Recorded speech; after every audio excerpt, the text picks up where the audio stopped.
very proud of these boys in a stellar accomplishment to even get to this point.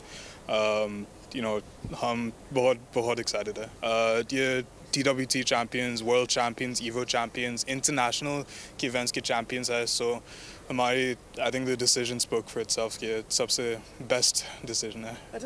मुझे पता है government ये बहुत supportive है. Government पता है कि अरसलान कौन है, आतिफ कौन है. ये Pakistan has world champions and it's improved our soft power. Game taken के प्लेयर्स को फरोग देने के लिए बाज eSports पेश लाहौर में बाज eSports के ज़ेर एहतमाम कोरिया में आए टेकन टूर्नामेंट का ऐलान. पाकिस्तान और कोरिया के प्लेयर्स के दरमियान मैच 16 से 18 मार्च तक खेले जाएंगे. 7 प्लेयर्स पाकिस्तान की नुमाइंदगी करेंगे. CEO बाज eSports दानियाल चिश्ती ने 7 प्लेयर्स के नामों का ऐलान कर दिया. कहा तमाम प्लेयर्स बाज eSports के इस इक़दाम की तारीफ कर रहे हैं.